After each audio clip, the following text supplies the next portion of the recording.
Next on Worcester News tonight, one dog is dead and more than 3 dozen residents are displaced by a fire. Plus, Worcester County inmates work to help make the community look better. A look at graffiti removal in the Canal District. More on those stories in a minute, but first we begin with developing news. Good evening, I'm Olivia Lemon. A 31-year-old woman involved in a serious motorcycle crash this morning has died. Worcester police say she was taken to the hospital where she died several hours later. The incident happened on Plantation Street just after 10 a.m. According to police, the 79-year-old woman was making a left turn onto the Interstate 290 West ramp when she hit the motorcyclist. The elderly woman did remain on scene. A witness and woman who knew the victim say many people pulled over to help the 31-year-old who was face down on the roadway, not moving. Members of the crash reconstruction unit were on scene for several hours following the crash. 4 firefighters are injured and almost 40 residents are displaced during a morning fire in Worcester. Today's heat making conditions even more difficult for firefighters. Worcester firefighters work to stay cool, battling a 3-alarm fire at this apartment building on Main Street. Because of the heat, the labor intensity of this, and the amount of rooms that had to be checked, we then struck a 3rd alarm to bring more manpower in. Deputy Chief Martin Dyer says 3 firefighters were hospitalized for minor injuries and 1 was treated on scene for heat exhaustion. Anytime you get over 70 degrees and it's sunny, it's very difficult to fight the fire with this gear. The fire broke out on the 4th floor of the building.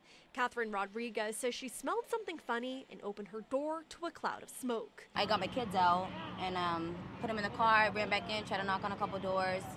Ran back out. Chief Dyer says everyone made it out of the building safely and firefighters were able to rescue a dog, but another died in the fire. I'm just glad besides that everybody else was okay. Dyer says the building suffered substantial water and smoke damage and it's unclear when all of the residents will be able to get back inside. We know of at least 20 people that are displaced at this point and utilities are shut off to the building. Again, the number is now up to almost 40 residents displaced. The cause of the fire is under investigation.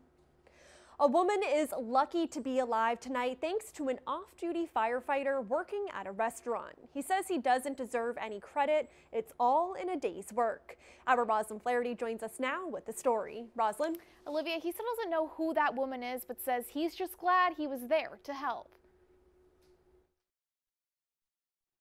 Johnny True is being called a hero at Eller's restaurant in Leicester after he saved a woman's life. Right place, right time, and I jumped on it.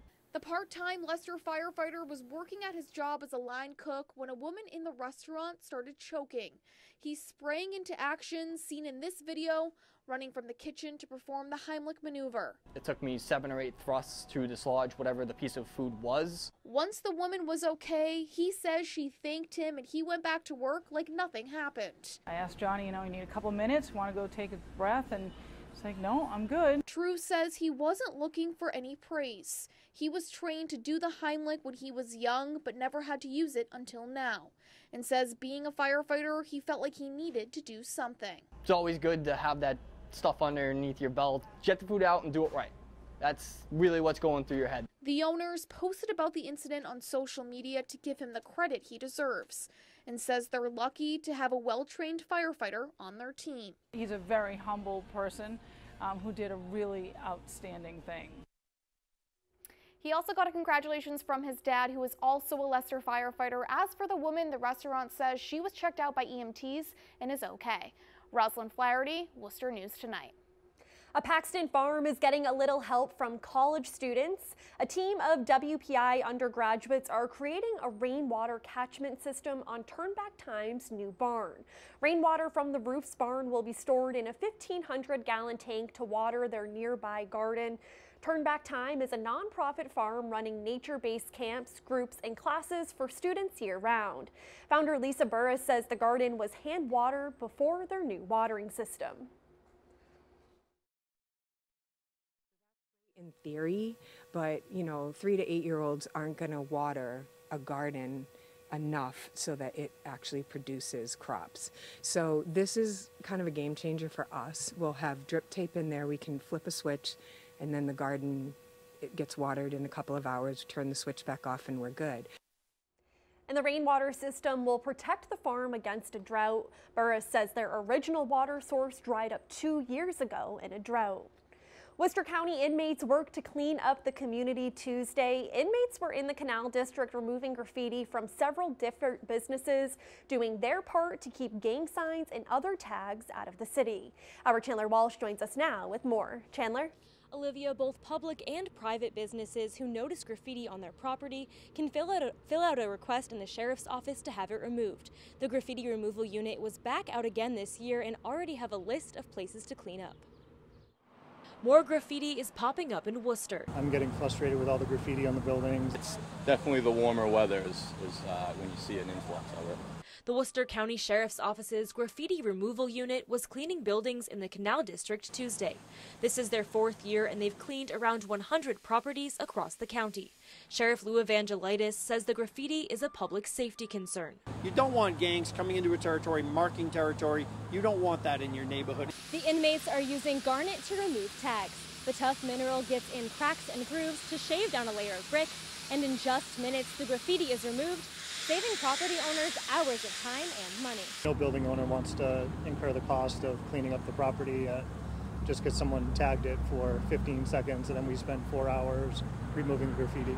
Edward Murphy owns multiple properties in the Canal District. He says he's already had about 10 tags on 2 of his buildings and is thankful for the sheriff's office's work.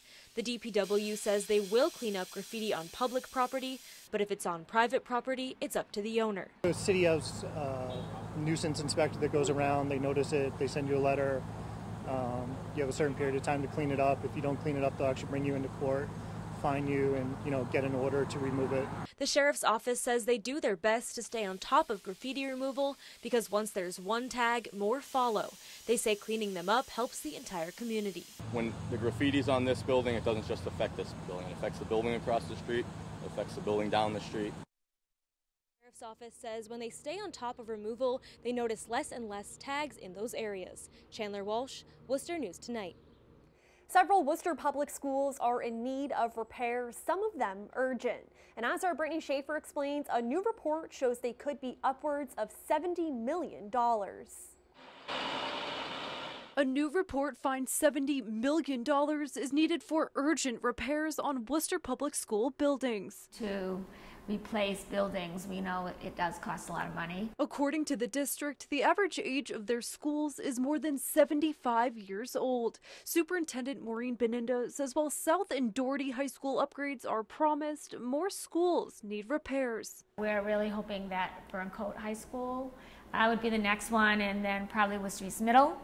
And then we know there are a lot of elementary schools that we need to start to focus on. The study also looked at the functionality and mechanical needs of the school. Chief Financial and Operations Officer Brian Allen says the dated facilities need to keep up with modern teaching. As building needs change, they've looked at it in perspective of what schools should look like today. So some of the needs are, larger classrooms, more science labs, more space for technology. City schools rely heavily on the Massachusetts School Building Authority to fund building projects. Beninda says this report will show the MSBA how in need the district is. We've been very fortunate with the MSBA, so I think they would just look at that as we apply with applications. They would look at that and say, well, it's a thoughtful plan that the Worcester Public Schools has. Well, really it's a blueprint of how we will plan our projects going forward. This is going to be a plan that's, at least 10 or 20 years down the road. So this isn't a short-term plan, this is a long-term plan for the district.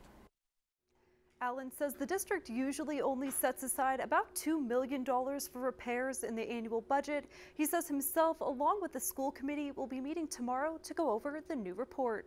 Brittany Schaefer, Worcester News Tonight.